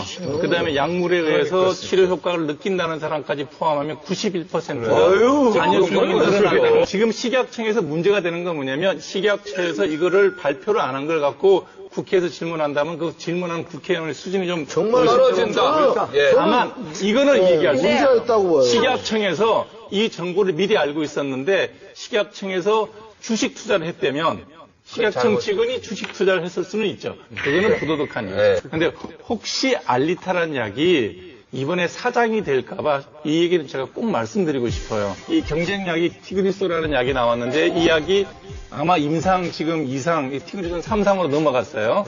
이 약이 한 달에 약값이 1,000만 원이에요. 비싸네, 이거. 이게 다 약이 비싸니까 이렇게 많은 R&D 팀이 별로부터 갖고 연구하는 거예요. 올리타는 아직 가격이 뭐 1,000만 원보다 좀 낮은 가격인데 문제는 이 부작용이 이렇게 보고가 되고 신약 그 임상이 중단됐어요. 그러면 약이 죽을 개연성이 있는데 문제는 뭐냐면 한 달에 1,000만 원이에요. 그러면 1년에 약값만 1억 2천만 원이에요. 경쟁 품목이 없으면 아마 이 타그리스라는 이 약은 아마 굉장히 비싸게 제약회사에서 우리나라 보험회사에다가 요구할 가능성이 많아요. 그러면 실제로 돈이 없어서 약을 못 먹는 경우도 생기고 아니면 우리나라 2차 표적항암제를 투여받아야 될 암 환자가 2,000명 정도 된대요. 1억으로 계산하더라도 2,000억 가까운 약값이 나가야 돼요. 그러려면 이 약값을 떨어뜨려야 되는데 그런 존재 이유만 해도 이게 올리타라는 약은 효과가 있다. 살아남아 있어야 살아남아야 되고 올리타가 사실 타그리소보다 더 먼저 시작을 했어요. 근데 임성기 회장이 그러니까 진짜 이게 분통을 터뜨리는 거예요. 자기가 먼저 시작했는데. 태풍으로 인해 타격을 입은 곳곳에서 사람들을 구하려고요. 물속으로 목숨을 던진 영웅들이 있었습니다. 반면에 정치판에서는 일명 국감 스타가 되기 위해서 고성과 막말 수위를 올리고 있는 분들도 계십니다. 낮은 데로 향한 영웅들과 더 높은 곳을 바라보는 의원님들. 국민들이 더 오래 기억할 이름이 어느 쪽일지 생각해 보시기 바랍니다. 우리는 강력해요.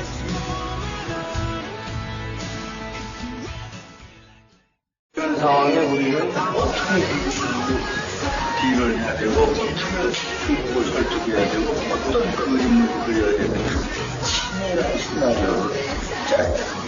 30만 죽고 50만 죽는 건 누가 책임질 겁니까? 선제 타격은 죽음을 전제로 한 전략이에요. 입장 지금 국민들에게 지옥 상황, 금융당국은 물론 검찰에서 확실하게 해야 된다고 생각합니다. 주식시장 관련해가지고 작전 세력이라든가 우리나라는 모르게 진행되는 것도 있기 때문에 한미약품의 도덕적 비난을 갈 것인가 이런 살펴볼 것인지는 시청자분들이 보시고 판단했으면 좋겠습니다.